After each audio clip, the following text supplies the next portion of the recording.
Should I email this to this Can send it to me? Yeah. Yeah. Yes. Be great. And then Okay. So we are Team 5, Prestige Worldwide, and we're going to try to kind of keep with the theme of switching things up just a little bit. So tonight we're all going to present, but we're going to mainly focus on, we're going to say a few points that people haven't said, but we're going to mainly focus on the implications and what SWOT can take away from our research. So first of all, the social graph API, you all heard about what's it doing, what it's doing, mapping everybody on the internet. It's individual, we just want to emphasize that. So this is something the website leverage in order to target you as a consumer more. Just to understand the complexity, just go through it.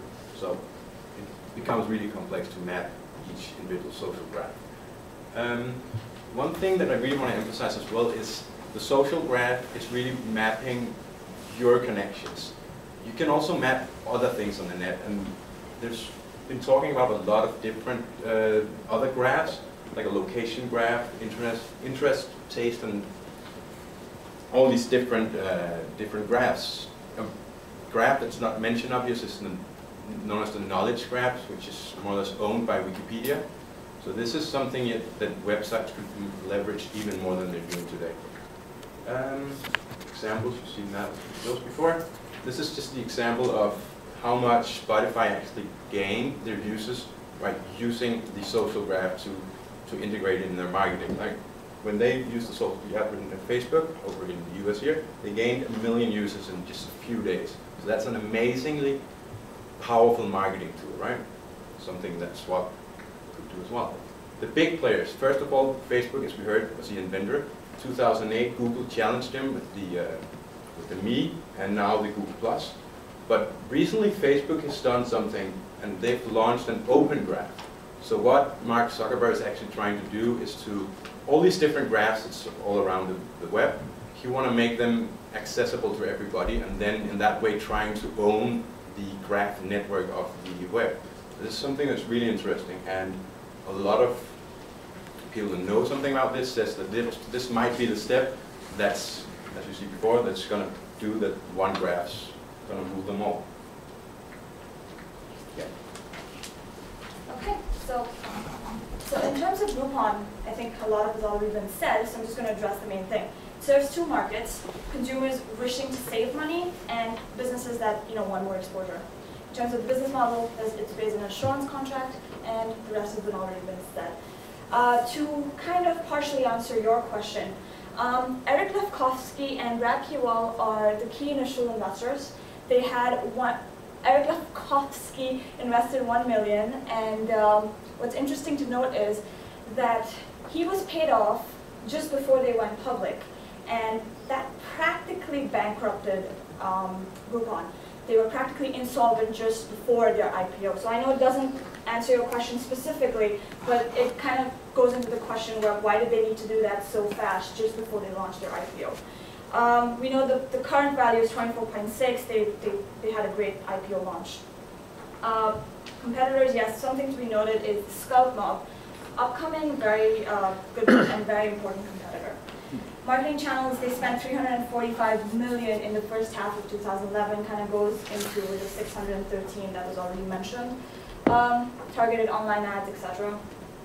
In terms of strength, yes, they're a market leader, and they had a successful IPO, but a big weakness is that this business model is not tried and tested. So it kind of plays into the fact that, is the valuation going to hold up? Where is this going? There are a lot of analysts kind of throwing in the doubt where, is this valuation even valid as such right now? So what can SWOT take away from Groupon? I would say that now it's evident need that people are looking for different kinds of products and services to shop for. It was launched in the time of recession when there was an obvious need for different products. So Groupon was basically an avenue for people, and SWOT could be the same. And the network effect. The more people that use SWOT, the better your website gets. I think that's like a bottom line there. So, and Marcel's going to talk about Airbnb. Okay, so obviously we've already seen a lot of the basics to Airbnb. Their management team are 3 young guys. One thing that I thought was interesting is that their CEO actually sold his apartment and lives strictly in Airbnb residences, which is really standing behind your model. Funding, they just recently got a huge amount. They have celebrity funding from Ashton Kutcher, which they've gotten a lot of press about. Quite a few competitors. Their marketing has already been talked about for the most part, but one key thing is the social connections, which I'll talk a little bit more about, but allows them to hook up on Facebook and see if they have friends who are renting or friends who have rented and what similarities they have, and so that's been a big thing for them that's really taking off. Again, most of this has been said, but a key opportunity for them is really going to be word of mouth, and that's going to come again through social connections. And like people have mentioned, the recent bad press that they've had did a lot of damage to them and equally could do a lot of good, and so that's something to really take away. And so what Swap can take away from this is, again, the social connections. So they have over 120 million connections, and here's an example.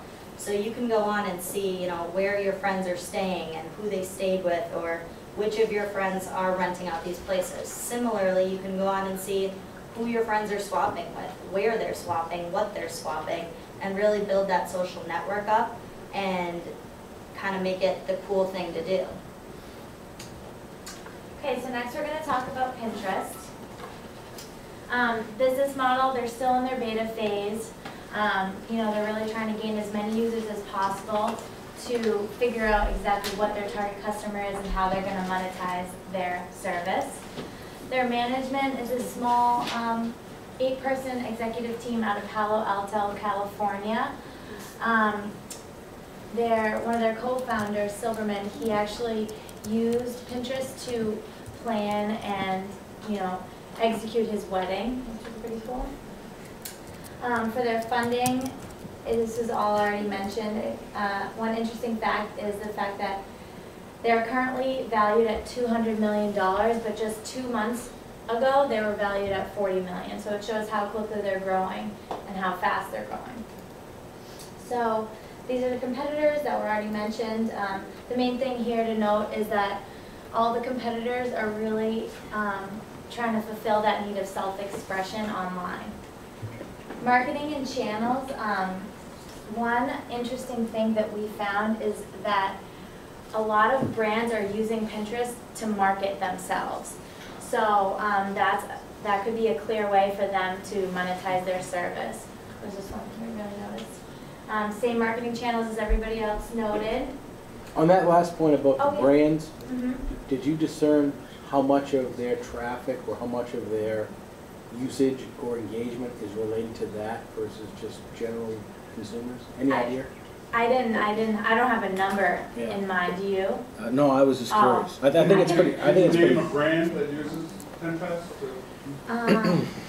What I found was a lot of people were saying, this is how you do it. Any company's interested in it, and they were giving the steps on like how to, you know what I mean? So maybe you're suggesting there's an adjacent how-to market that's close to this, like 5-minute video.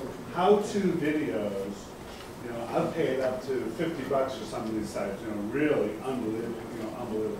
But brand marketing is the holy grail, to tap into for any of these, because there's like $400 billion spent a year in brand marketing. So if you go on Pinterest, any category, if you're like Benjamin Moore, right, the paint company, and you're close to any of these projects, boom. Right. Great pickup game. Thanks. So SWOT, pretty much everything's been mentioned. We're just going to get into what this means for SWOT. So first we want to say slow and steady wins the race. They're still in their beta phase. They're really not trying to push anything because they don't want to screw up. And this is how Twitter and Facebook both became successful, so it has proven to be a good model. The next thing is you must be invited to be a user of Pinterest, which we discussed this and we think this is a great marketing tool. I applied and didn't get accepted for 4 days. And in those 4 days, I'm trying to do research and I'm like, what? I want to be involved. I want to be a member of this. So I think that's a big part of that. Another thing is the ease of use. Everyone talks about how easy it is to use. It's visually pleasing, and that's something that would be huge for SWAP to work on. And then just fulfilling the need of self-expression is another big thing. That's it. Oh, can I just give my recommendations for SWAP? Go ahead. Okay, the one thing, since you said we're going to skip over and do 3, one of the important things that I would like to explain is for SWAP, relevant to SWAP, that it's a different model. Spotify is a different business model. In fact, users use Facebook to market themselves, so sharing music would be interesting, but it might be too personal, and for a company like SWAP, and that people might not want to show what they're trading or what they're looking for. So that's the most important thing. Okay, thank you.